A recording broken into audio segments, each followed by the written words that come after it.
Jeg hedder Niels Henning Ørsted Hansen, også kaldet den Hø. Og vi laver det, som vi kalder en jazz-intervention i aften, nu, her i det her rum. Vi vil forhindre jer i at høre djævelens musik, neomusikken, jazzmusikken, som er ond, som er satanisk og dæmonisk og vil på sigt giver AIDS. Det er det, som der kommer til at ske. Kjelde Mathisen, for henover.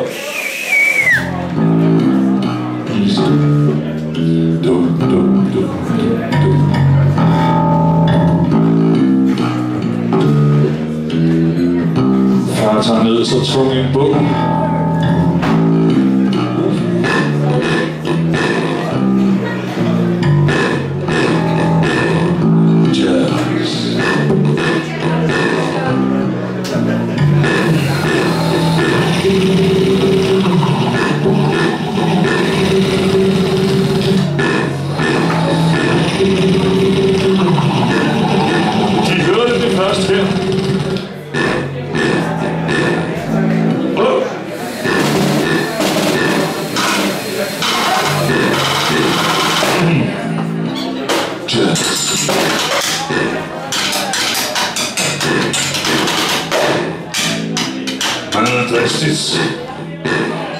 Det er en dristig jazz.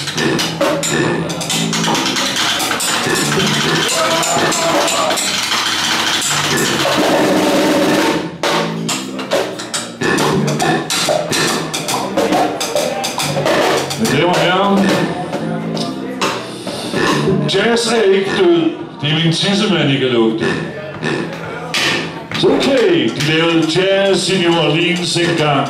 Dengang man hængte negre eller andre med besværlig hudfarve, i stedet for bare at smide dem i flygtningelejre, indtil de kunne udvises.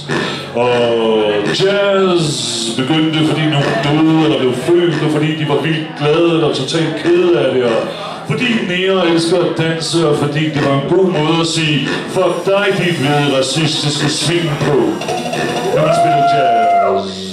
Og det er helt okay med. Jeg er helt okay med jazz, så længe det er fra dengang.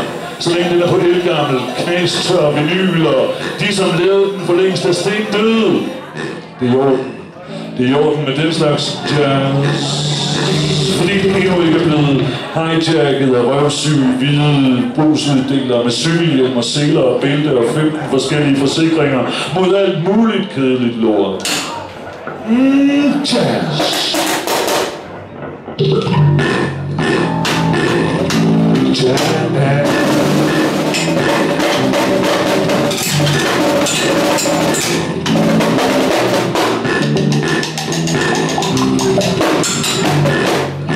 Jazz, mine damer og herrer.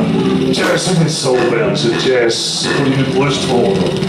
Men jeg er ikke okay med alt det fodformede, fusionerede lortepis, der kalder jazz nu om dagen. Jeg er ikke okay med højhalsede, sorte turtleneck-trøjer eller ego-sko, som ligner sådan franskbrødsteg. Jeg er ikke okay med den der omvendte punkfestival. Jazz. Fordi folk går ikke til koncert, de går i kirke. Jazz er blevet en slags urørlig stentavle, og disciplinerne spørger ikke længere. Det gør man skide. De dyrker lortet. Jazz er kultur, og det er fin kultur. Det er hård, min tissemand. Det er for koldt herinde, jeg kan ikke snakke om det. Så vi dyrker kulturen, vi dyrker jazzen, uanset hvad for et numsehul, eller hvis mund, eller saxofon, sexet saxofon, det kommer ud af. Jazz.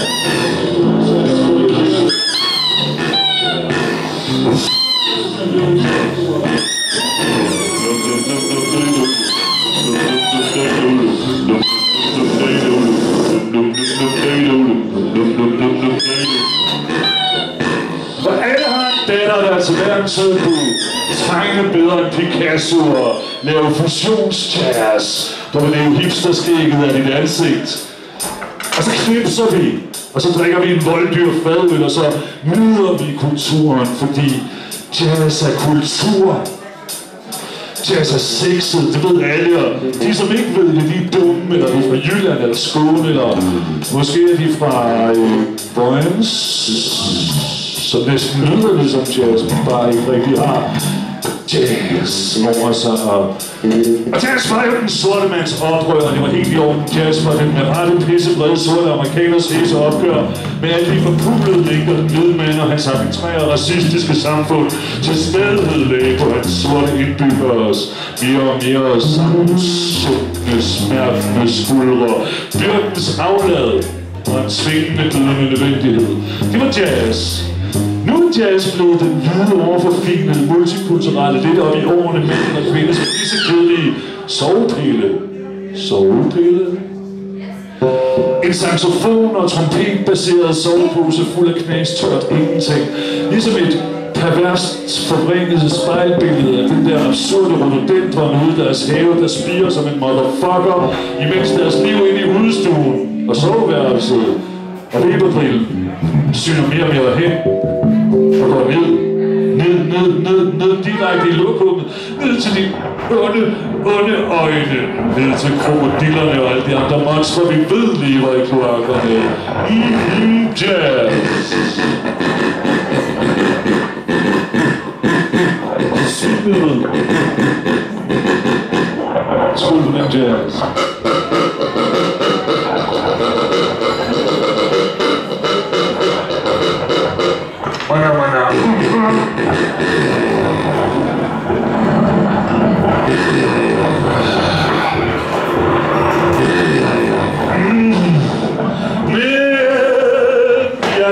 Jazz-tid, og nu er det slut med fløjelshandskerne. For vi blev ikke ligeglade med politik, det var politikerne, og alle deres spøjelser med stor fornøjelse røvbulede danskerne. Og når man så sin vintersæd og frøen af sorte af ligegyldighed og vrede, skal man ikke regne med, at høsten i maj bliver gylden og munter og fuld af livsglæde. Mikrejlig! Og så har man selv serveret lorten på sin egen tallerken, så må man bare lukke røven og æde op og glemme stanken og smerten.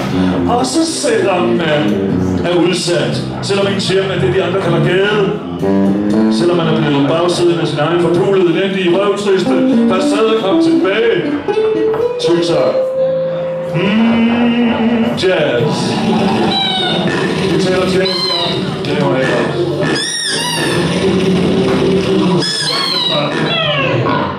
For jazz er ligeglad. Jazz er ligeglad med dig, ligesom de politikere, ligesom Kolde Røven som politistikker og isbad. Jazz er musikkens nymfoman, og jazz har kun én eneste plan: at spejle din fortvivlelse omvendt. Jazz er som bekendt ikke meget bevendt. Jazz kan skinne med solen. Jazz er en kvinde, man kan finde i solen på månen. Utro, med 5.000 mænd op under kjolen. Jazz er lige så pisse billig og ustreet som speed fra Polen. Jazz.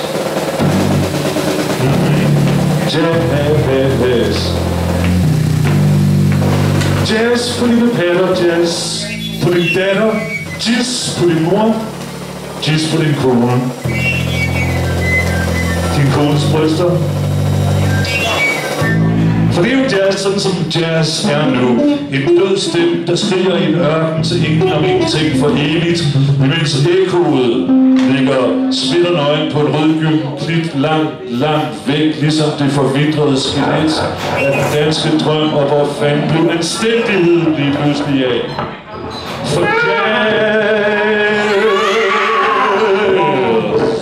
er ligesom alle de løgne, du fortalte, det gik op for dig, at 12 cm alligevel ikke var særlig meget, medmindre din partner er en spil.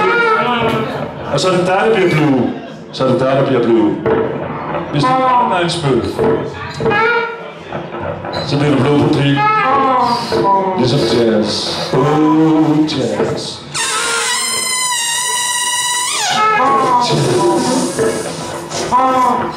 Velkommen til Jazz Festival.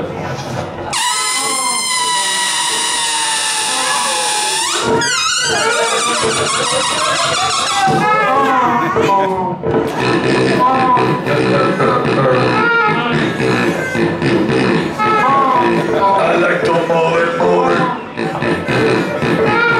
Du lille barn, du er på vej til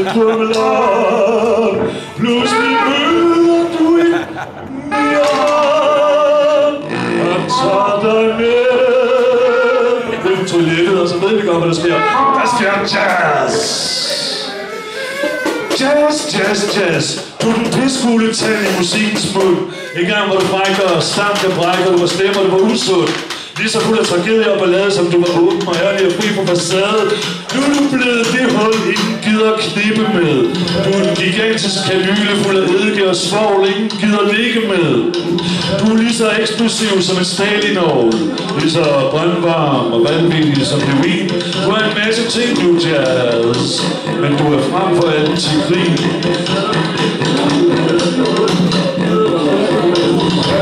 Så er der bass.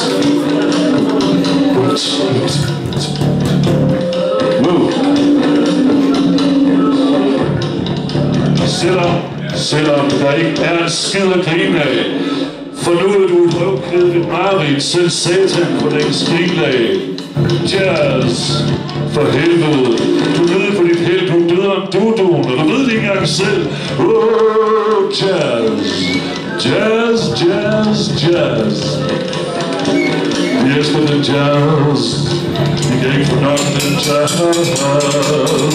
Vi vil have den jazz.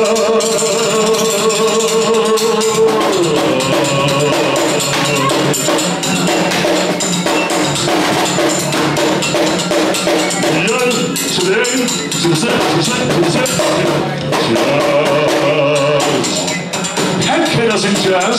Han kender sin jazz. De mennesker kender deres jazz. Kender du din jazz? Har du sagt goddag til din jazz i dag? Og jazz er kedeligt. Jazz er frem for alt kedeligt. Jazz er så pisse fucking kedeligt. Fuck, hvor er jazz kedeligt. For jazz er kemoterapi til en cancer, der ikke engang findes endnu. Jazz er den neder selv nederen og bange for at ikke tør minus. Men mennesker, der hører jazz, mamma mia, mennesker, der hører jazz, er allermest endnu mere pisse fucking nederen. For mennesker, der hører jazz, har au pair-pige. Og hvis de ikke har au pair-pige, så vil de ønske, de havde det. Og når de får det, vil de knippe hende eller ham. Og de vil være deres mand eller kone eller børn, utro. Men altså au pair-pige, imens de hører John Coltrane.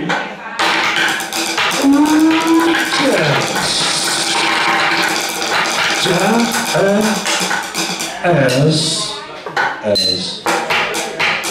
Du vil ikke høre deres jazz.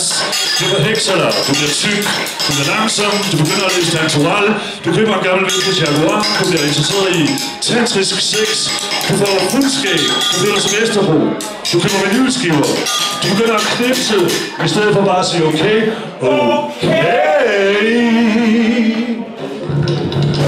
Så lad være med jazz, sluk dit lyssystem, luk dine ører, lad være, du må ikke, det er ikke det værd, du bliver skør, du bliver ensom, jazz dræber, jazz er værd cigaretter, en vold, en krig og en kærlighed, frygt for satan jazz, der på gulvtæppet, jazz tisser altid på gulvtæppet.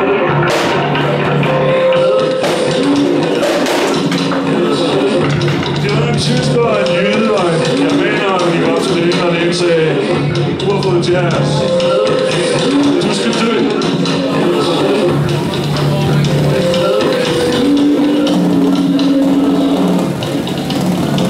Tusind tak. Jeg vil sige, hvor flot det var jo. Jeg var yngre. Det var